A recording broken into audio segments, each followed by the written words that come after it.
तो कहानी शुरू होती है एडगिन डार्विस से। क्रिस पाइन ने निभाया है ये किरदार। एडगिन पहले हार्पर था। ये हार्पर एक सीक्रेट सोसाइटी जैसे थे जो अच्छाई के लिए काम करते थे, पर एक मिशन में गड़बड़ हुई, उसकी पत्नी मारी गई और बस इसके बाद उसने वो सब आदर्श छोड़ दिए। सिस्टम से भरोसा उठ गया उसका और बन गया चोर। अब उसकी जिंदगी का सेंटर पॉइंट उसकी बेटी कीरा, बस। और उसके साथ है होल्गा किलगोर, मिशेल रॉड्रिगेज, एक बहुत ताकतवर वॉरियर। उसे उसके अपने कबीले ने निकाल दिया था किसी वजह से, पर वो एडगिन की सबसे लॉयल साथी है और कीरा के लिए माँ जैसी। इन दोनों ने अपना एक छोटा सा गैंग बनाया था। यहीं पर देखिए किरदारों की फाउंडेशन सेट हो जाती है। एडगिन का पास्ट, उसका हार्पर से चोर बनना, ये सिर्फ बैक स्टोरी नहीं है, ये उसके कैरेक्टर का कन्फ्लिक्ट दिखाता है। मतलब एक अच्छा आदमी जो गलत रास्ते पर है, पर दिल में बेटी और पत्नी की यादें हैं। एक्चुअली उसका शुरुआती मकसद ही था पत्नी को वापस जिंदा करना, जिसके लिए उसे एक खास जादुई चीज चाहिए थी। और होल्गा की वफादारी, वो एक चुनावा परिवार है, फाउंड फैमिली जिसे कहते हैं। हाँ, और उनकी टीम में 2 लोग और थे। एक था साइमन ऑमर, आधा एल्फ जादूगर, है तो काबिल पर कॉन्फिडेंस बिल्कुल नहीं, अपने पुरखों की विरासत के सामने खुद को कम समझता है। और चौथा था फोर्ज फिट्जविलियम, बड़ा ही चालाक चोर, बातों का जादूगर। तो ये चारों निकले एक मिशन पे नेवरविंटर शहर में। वहां हार्पर किले से एक जादुई चीज चुरानी थी, टैबलेट ऑफ रीअवेकनिंग। और यहीं आता है कहानी का पहला बड़ा शॉक। मिशन के दौरान फौज अपना रंग दिखाता है। वो सिर्फ एडगिन और होल्गा को धोखा नहीं देता, बल्कि उन्हें पकड़वा देता है। टैबलेट तो उसे नहीं मिली, पर किले का सारा खजाना लेकर वो निकल भागा। और वो अकेला नहीं था, वो सुफीना नाम की एक रेड विजर्ड, मतलब लाल जादूगरों के खतरनाक ग्रुप की मेंबर उसके साथ मिली हुई थी।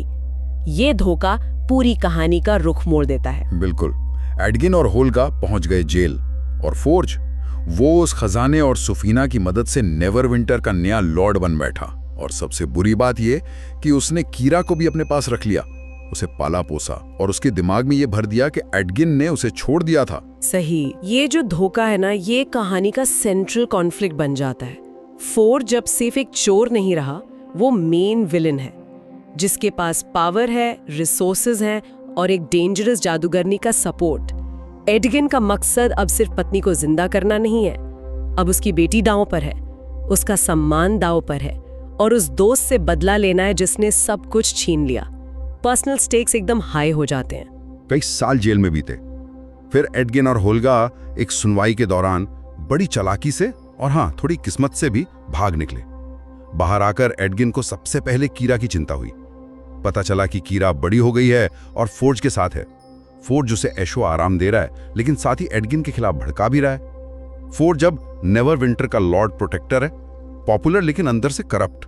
यहाँ कहानी में एक नई अर्जेंसी आ जाती है। अब ये सिर्फ बदला नहीं है, ये अपनी बेटी का भरोसा वापस जीतने की लड़ाई है। उसे सिर्फ फौज के किले में नहीं घुसना, बेटी के मन में जो जहर भरा है उसे भी साफ करना है। और फौज की बड़ी हुई ताकत, सुफीना का साथ, ये चैलेंज को बहुत बड़ा बना देते हैं, लगभग नामुमकिन। एडगिन समझ गया, अकेले तो नहीं होगा, टीम चाहिए, नई टीम। वो सबसे पहले साइमन को ढूंढता है, वही जादूगर जिसमें कॉन्फिडेंस की कमी थी।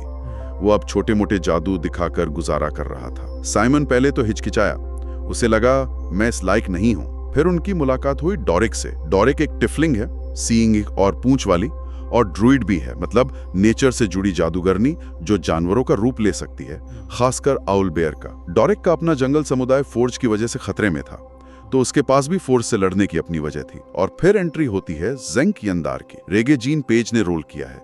जेंक एक पैलाडन है, पवित्र योद्धा, एकदम नियमों पर चलने वाला, नेक, सीरियस और शायद थोड़ा ज्यादा ही सीधा। दिलचस्प बात, वो होल्गा का एक्स हस्बैंड भी है, तो रिश्ते थोड़े अजीब है। हाँ, ये टीम, ये सच में मिसफिट्स का कलेक्शन है। एक हारा हुआ हीरो, एक बहिष्कृत योद्धा, एक डरा हुआ जादूगर, एक बागी प्रकृति प्रेमी और एक जरूरत से ज्यादा ईमानदारी योद्धा। ये फॉर्मूला तो क्लासिक है एडवेंचर फिल्मों का, पर यहाँ इसे बड़े मजेदार ढंग से यूज किया है।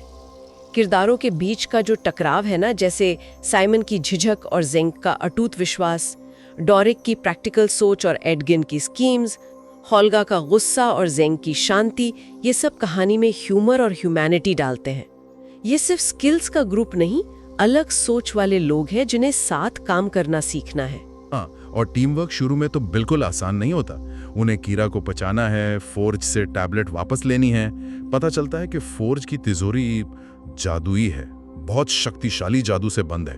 उसे खोलने के लिए चाहिए हेल्म ऑफ डिसजंक्शन, एक खास हेलमेट जो साइमन के ही किसी पूर्वज ने बनाया था और वो अंडरडार्क की गहराइयों में कहीं खो गया है।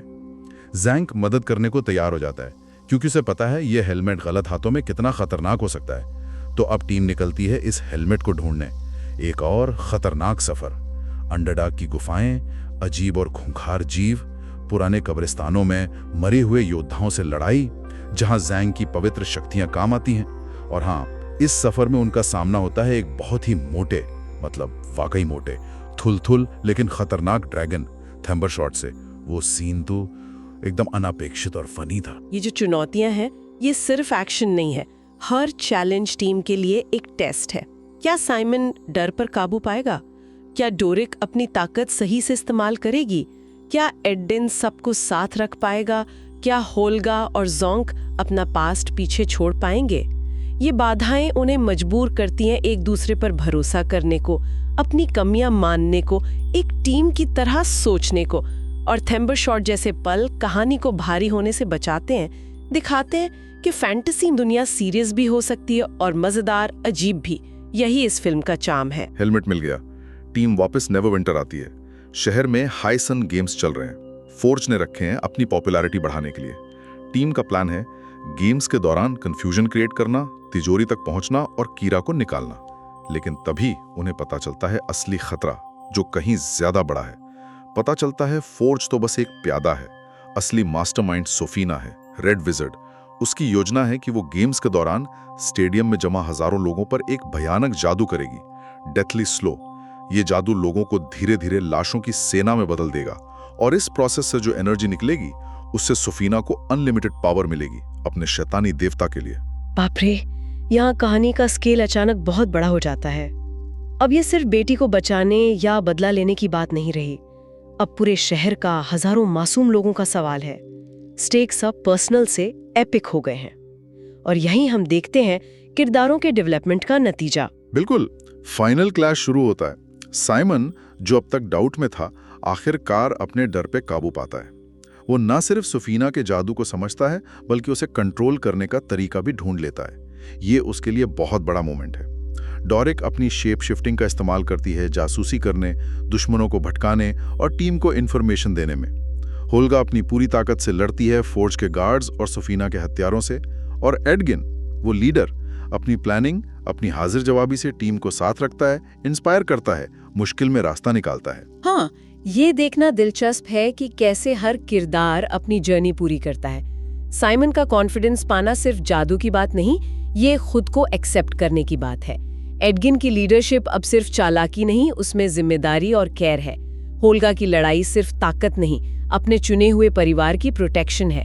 डोरिक की लॉयल्टी अब सिर्फ उसके समुदाय तक नहीं, इस नई टीम के लिए भी है। ये सिर्फ बाहरी दुश्मन पर जीत नहीं है, ये किरदारों की अपनी अंदरूनी लड़ाइयों पर भी जीत है। वो सीखते हैं कि असली ताकत एकता में है। और इसी एक्शन के बीच आता है कहानी का सबसे इमोशनल पल। सोफीना से लड़ते हुए होल्गा बुरी तरह घायल हो जाती है, जहरीला खंजर लगता है, वो मरने लगती है।